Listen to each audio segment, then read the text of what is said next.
اللهم صل على سيدنا محمد وعلى آل سيدنا محمد وبارک وسلم۔ انسانوں کی ہدایت کے لیے اللہ تعالیٰ نے نبیوں کو بھیجا،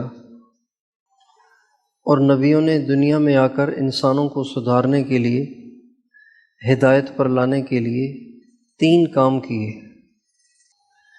اگر آپ کو کسی زمین سے غلہ چاہیے تو آپ کو چند کام کرنے پڑیں گے۔ ایک تو زمین پر ہل چلانا پڑے گا، بیج ڈالنا پڑے گا، پانی دینا پڑے گا، اور اس کی خیر خبر اور اس کی حفاظت کا انتظام کرنا پڑے گا، پرندوں سے بھی، کیڑوں سے بھی، اور ایسی گھاس جو زمین کو نقصان دے، فصل کو نقصان دے، اس سے بھی۔ اگر یہ کام آپ کر لیں تو زمین تیار ہو جائے گی، فصل تیار ہو جائے گی۔ اللہ تعالیٰ نے نبیوں کو دنیا میں انسانوں کو سدھارنے کے لیے بھیجا، انسانوں کو ہدایت کے راستے پر لانے کے لیے، انسانوں کے اندر کی ساری کمیاں نکال کر ان کو صفات سے مزین کرنے کے لیے بھیجا۔ نبی 3 کام کرتے تھے، 3 کام۔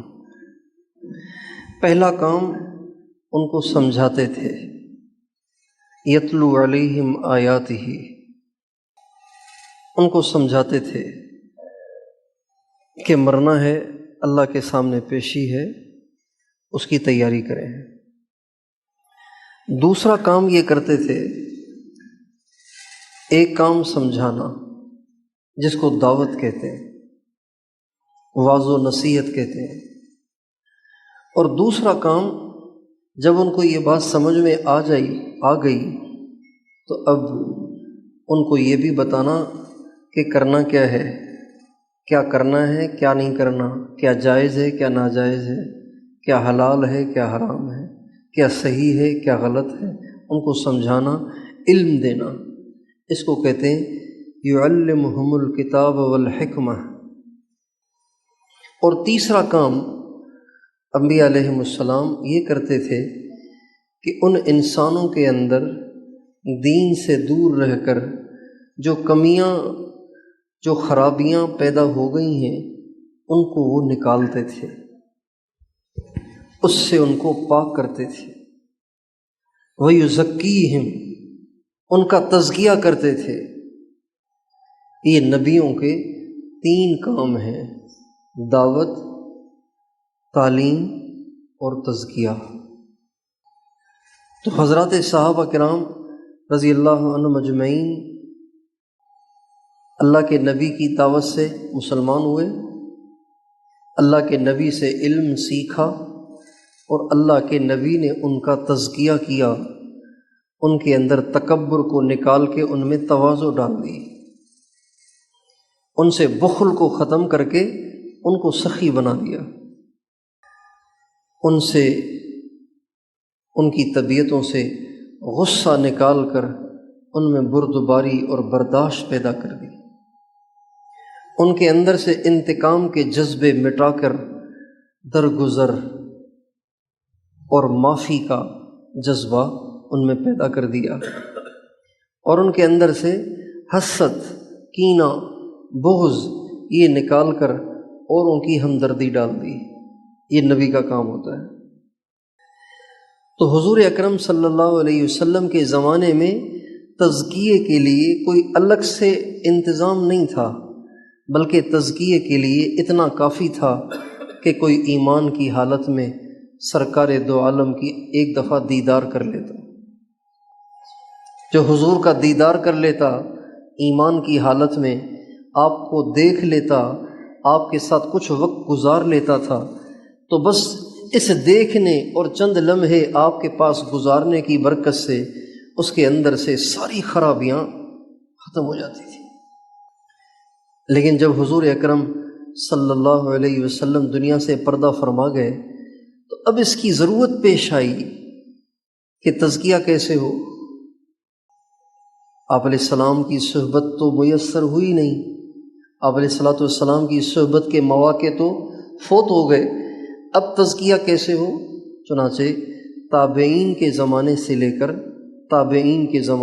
کر حضرت حبیب اجمی، حضرت حسن بصری، حضرت عبد الواحد ابن زید، تابعین کے زمانے سے اللہ تعالیٰ نے اس زمانے کے اپنے مقبول بندوں کو کچھ خاص ایسے اسباب القاء اور الہام فرمائے کہ جن کو اختیار کرنے سے انسان کا تزکیہ ہو جاتا ہے اور اس کا دل منور ہو کر اللہ کی محبت کا مرکز بن جاتا ہے اور اس کے دل میں اللہ کا نور پیدا ہو جاتا ہے۔ اس کو کہتے ہیں تزکیہ، اس کو کہتے ہیں تصوف۔ یہ جو بیعت کا سلسلہ ہے یہ اسی سلسلے کی ایک کڑی ہے۔ بیعت کا مقصد ایک عہد و پیمان ہے اور بیعت کا مقصد پچھلے گناہوں پر توبہ ہے۔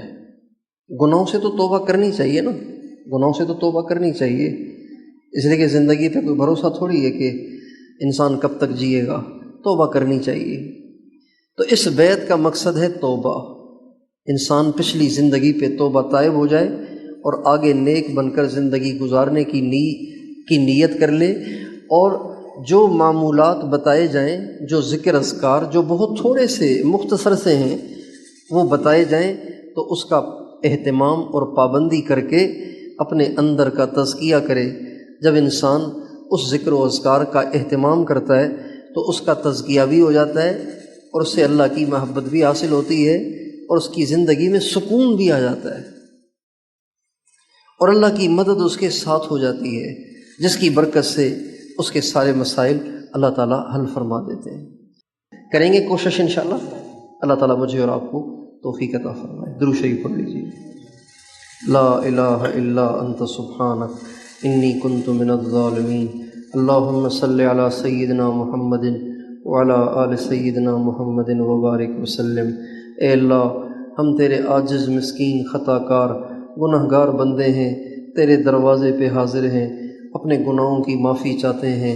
اے اللہ، ہمارے گناہوں کو معاف فرما، ہماری خطاؤں سے درگزر فرما، ہماری نگاہوں کو پاک فرما، زبانوں کو پاک فرما، کانوں کو پاک فرما، سارے وجود کو گناہوں سے پاک فرما۔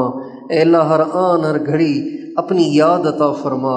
اے اللہ، اپنی یاد عطا فرما، بے دینی سے ہماری حفاظت فرما، گناہوں سے ہماری حفاظت فرما۔ آج تک جتنے گناہ ہو گئے اے اللہ، اپنی رحمت سے سب کی معافی دے دے۔ اے اللہ، سب کی معافی دے دے، ہماری دنیا بھی آسان فرما، ہماری آخرت بھی آسان کرنا، ہماری دنیا بھی آسان فرما، ہماری آخرت کو بھی آسان کرنا۔ اللہ، ہمارا جینا بھی آسان فرما، ہمارا مرنا بھی آسان کرنا۔ اے اللہ، اپنی رضا عطا فرما، اپنے محبوب کی رضا عطا فرما، اپنے محبوب کی سچی غلامی عطا فرما۔ اے اللہ، اس پورے علاقے کو اے اللہ دین کا مرکز بنا، اے اللہ دین کا مرکز بنا۔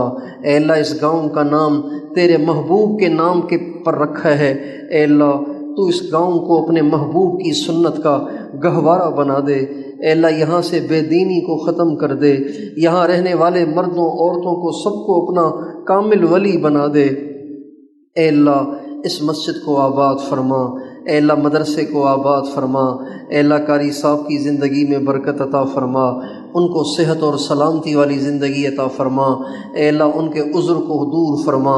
ان کی والدہ کا انتقال ہو گیا ہے عید الفطر کے موقع پر، اے اللہ ان کی بخشش فرما، اے اللہ ان کی بخشش فرما، آخرت کے مراحل ان کے لیے آسان فرما، جنت میں اعلیٰ مقام ان کو عطا فرما۔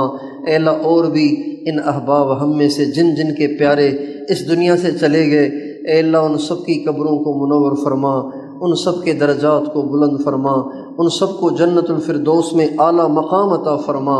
اے اللہ، ہماری دنیا بھی بنا، ہماری آخرت بھی بنا، اس پورے گاؤں کے سارے مردوں کو عورتوں کو پکا نمازی بنا دے۔ اے اللہ، بے پردگی کو ختم فرما دے، پر نوجوانوں کو پرہیزگار بنا دے۔ اے اللہ، اسلام کا بول بالا فرما دے، جو جو مسلمان جس جس پریشانی میں مبتلا ہے اے اللہ اس کی وہ پریشانی دور فرما۔ ہم سب کو صحت اور سلامتی عطا فرما، عافیت عطا فرما۔ اے اللہ، بری نظر سے بچا، اے اللہ برے اثر سے بچا، جادو اور ٹونے سے بچا، اے اللہ حاسدین کے حسد سے بچا، شریروں کے شر سے بچا، فتینوں کے فتنے سے بچا، اے اللہ عزت اور عافیت سے، اے اللہ تجھے راضی کرنے والی زندگی گزارنے کی توفیق عطا فرما۔ آمین۔ وصلی اللہ علی النبی الکریم وعلی آلہ وصحبہ اجمعین۔